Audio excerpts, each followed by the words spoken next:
တွေကစကားပြောတဲ့အခါမှာဒီစကားလုံး၅ခုကိုထည့်ပြီးတော့ပြောလို့ရှိတယ်။အဲ့တော့ဒီစကားလုံး၅ခုကဘာလဲဆိုတာကိုဒီ share ကဒီနေ့မှာပြောပြပေးမယ်။တစ် 솔직 အမှန်တိုင်းဆိုတဲ့စကားလုံးလေးသူကပြောတဲ့အခါမှာကြားလို့ရှိရင်ပွင့်ပွင့်လင်းလင်းဆိုတဲ့ပုံစံမျိုးလေးဖြစ်သွားမယ်ဆိုတော့ 솔직히 말하자면 그 음식은 별로였다. 가시 없이 အပွင့်လင်းဆုံးပြောရရင်ဆိုတဲ့အဓိပ္ပာယ်ဆိုတော့ 가시 없이 말하자면 나는 네가 마음에 안 들어. 또 말씀드리기 죄송하지만 뼈야마도 안아비매 소리 색깔롱리 누가 자로 말씀드리기 죄송하지만 합격자 명단에 이름이 없어. 나도 그가 자로 또 동네 할리가 아쉽게도 그 상품은 이미 품절되었어요. 리 갑작스럽게 역대의 채친지 병사지 소리 에딕 갑자기 소나기가 내리기 시작했다. 갑작스럽게 계획이 변경되었어. 넘버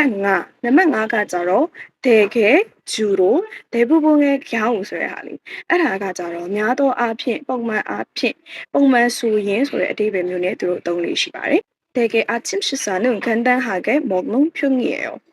주로 한국 드라마를 보면서 시간을 보내요. 대부분의 경우 혼자서 해결할 수 있어요. အဲ့တော့အခုဒီပြောသွားတဲ့ငါးခုစလုံးကသူတို့ကိုရီးယားတွေကစကားပြောတဲ့အခါမှာသုံးလေးရှိတဲ့ဒီစကားဆက်လေးတွေလို့လည်းပြောလို့ရတယ်ပေါ့နော်သုံးလေးရှိရဲ့စကားပြောဝတ်ကြလေးအဲ့နံပါတ်1ကနေပြန်ပြောရမယ်ဆိုလို့ရှိရင်နံပါတ်1ကကြတော့ 솔직 ဆိုတဲ့ဟာလေးအဲ့ဒါကတော့ပုပ်ပိလေးလေးပြောရရင်အမှန်တိုင်းပြောရရင်ဆိုတဲ့အဓိပ္ပာယ်မျိုးပါနှစ်ကကြတော့ဂါရှိ opso ဆိုတဲ့ဟာလေးအဲ့ဒါကကြတော့အယူသားဆုံးပြောရရင်အပွင့်လင်းဆုံးပြောရရင်ဆိုတဲ့ဟာလေးသူကအပေါ်ကစုပ်ကြည့်နဲ့လည်းသုံးလို့ရတယ်ဂျေစုပ်ကြည့်ခါကဲမာရဂျာမြောင်းလို့လည်းသုံးလို့ရတယ်နော်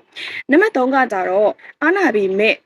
ဆိုတဲ့အဓိပ္ပာယ်မျိုးပေါ့နော်ပြောရမှာတော့အာနာဘီမဲ့ဆိုတဲ့အဓိပ္ပာယ်မျိုးအဲ့တော့မာစစ်သတိကြီးချွဲဆုံးလာကြည့်မှန်အဲ့လိုမျိုးလည်းသုံးလို့ရတယ်အာရှစ်ကဲတိုးဆိုပြီးတော့လည်းသုံးလို့ရတယ်သူကကြတော့ပြောရမှာတော့အာနာဘီမဲ့စိတ်မကောင်းဘီမဲ့ဆိုတဲ့ပုံစံမျိုးပါနံပါတ်4ကကြတော့သူကရုပ်တရက်ကြီးတို့ပြုံးစားကြီးတို့အဲ့လိုပုံစံမျိုးပြောတဲ့အခါမှာသူကသုံးပါတယ်ကပ်ကြကြီးလို့လည်းသုံးလို့ရတယ်ကပ်ကြဆိုတော့ခဲဆိုပြီးတော့လည်းသုံးပါတယ်နောက်ဆုံးနံပါတ်5ကကြတော့သူတို့အများဆုံးသုံးတဲ့ပုံမှန်အားဖြင့်တို့ပုံမှန်ဆိုရင်တို့များသောအားဖြင့်တို့အဲ့လိုမျိုးပြောတဲ့အခါမှာသုံးပါတယ်ဂျူရိုပြီးလို့ရှိရင်ဒေခဲပြီးတဲ့အခါကျတော့